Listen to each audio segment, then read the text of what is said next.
ಜೀವನದಲ್ಲಿ ನಾನು ಯಾವುದನ್ನು ಕೇಳಬಾರದೆಂದು ಹಾಗೆ ಗ್ರಹಿಸಿದೆನೋ ಅದನ್ನು ಕೇಳಿಬಿಟ್ಟೆ. ಸೌಭಾಗ್ಯವತಿಯಾಗಿ ರಾಜಾಜಿಸಬೇಕಾದಂತ ನನ್ನ ಪಾಲಿಗೆ ದೌರ್ಭಾಗ್ಯ ಪರಿಸ್ಥಿತಿಯನ್ನು ದೇವತೆಗಳು ತಂದಿಕ್ಕಿದರೆ ದೂತನಾಡುವ ಮಾತನ್ನು ಕೇಳುವಾಗ ಮನಸ್ಸಿನಲ್ಲೇ ಪಡೆದಂತ ಅನುಭವ, ಸಾವಿರ ಚೇಳುಗಳು ಒಟ್ಟಾಗಿ ನನ್ನ ಎದೆಯನ್ನು ಕುಸಿದಂತ ಅನುಭವ. ಸ್ವರ್ಗವನ್ನು ಜಯಿಸಿ ಬರ್ತೇನೆ ಎನ್ನುವಾಗಿ ಹೇಳಿ ಹೋದಂತ ನನ್ನವರು ನನ್ನ ಪಾಲಿಗೆ ಇಲ್ಲವಾದರೆ, ಸ್ವರ್ಗಸ್ಥರಾದರೆ ಈ ಪ್ರಪಂಚದಲ್ಲಿ ಅವರನ್ನು ಬಿಟ್ಟು ಒಂದು ಶಕ್ತಿ ನನ್ನ ಪಾಲಿಗಿಲ್ಲ. ಅವರನ್ನು ಕಳೆದುಕೊಂಡು ನನ್ನ ಜೀವನವೇ ಶೂನ್ಯವಾಯಿತು. ನನ್ನ ಜೀವನವೇ ಶೂನ್ಯವಾಯಿತು. ಶಿವನೇ ಶೂನ್ಯ. ಪದವೇನು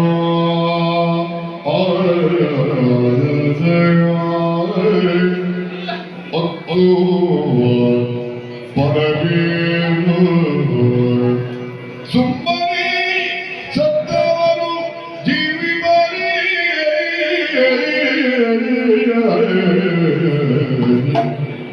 ಸುಮ್ಮನೆ ಸತ್ತವರು ಜೀವಿ ಬರೀ ಜೀವಿ ಬರೀ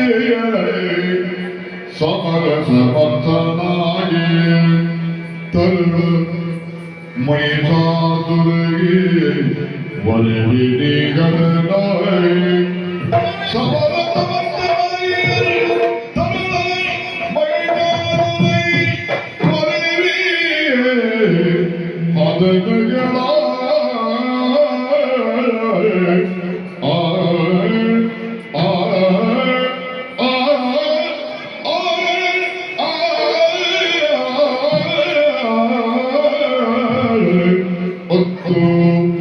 ಒಲಿವಿ ಅದಗಳ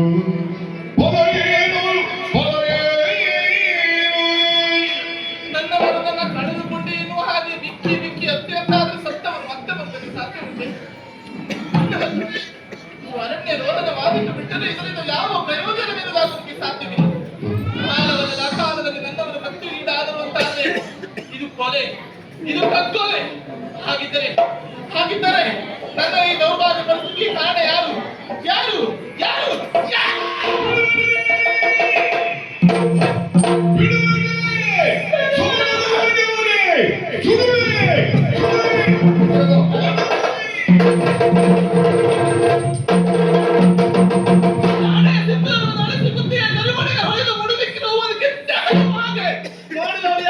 ಮಾಡಿದವರು ಯಾರು?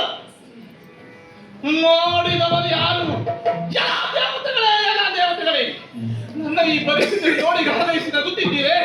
ಈ ನಗು ಎನ್ನುವುದು ನಿಮ್ಮ ಪಾಲಿಗೆ ಶಾಶ್ವತವಾದದಲ್ಲ. ಸಾವು ನಿಮ್ಮ ಪಾಲಿಗೆ ಬಾರದೇ ಇರಬಹುದು. ನಾವು ಮಾತ್ರ ತಪ್ಪಿದ್ದಲ್ಲ, ನನ್ನ ಕಣ್ಣಲ್ಲಿ ಕಣ್ಣೀರನ್ನು ತರಿಸಿದ ನಿಮ್ಮ ಕಣ್ಣಲ್ಲಿ ರಕ್ತವನ್ನು ತರಿಸದೇ ಇದ್ದರೆ ದಿಟ್ಟಿಸುತ್ತಾದ ಮಾಲಿನ್ಯ ನಾನಲ್ಲ. ಅಟ್ಟಹಾಸವೇ, ದಿಟ್ಟತನವೇ, ಮೆಟ್ಟ ಮುರಿಯುತ್ತೇನೆ. ನಿಮ್ಮ ಪಾಲಿಗೆ ಸರಿಯಾದ ಪಾಠವನ್ನು ಕಲಿಸಬೇಕು ಅಂತಾದ್ರೆ ಅವಲೇ ಆದ ನನ್ನ ಬಳಿಯಲ್ಲಿ ಯಾರಿದ್ದಾರೆ? ಯಾರಲ್ಲಿ ಹೇಳಲಿ ಇದ್ದಾರೆ? ನನ್ನ ಮಹೇಶ ಸಮರಕ್ಕೆ ಸಮರ್ಥನಾಗಿದ್ದಾನೆ. ಅವನನ್ನೇ ಕರೆಯುವ ಮೂಲಕವಾಗಿ ನಿಮಗೆ ಸರಿಯಾದ ಪಾಠವನ್ನು ಕಲಿಸುತ್ತೇನೆ.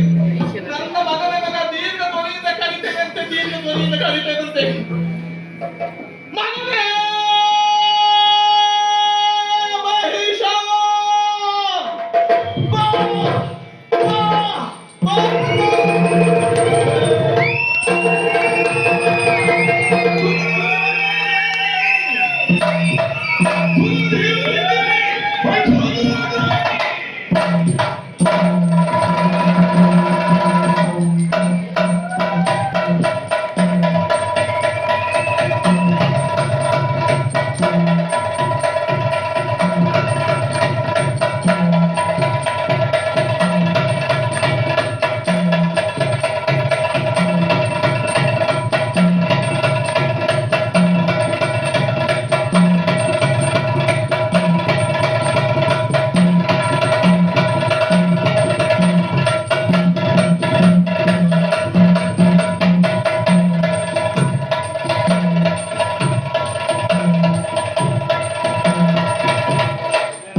ಆ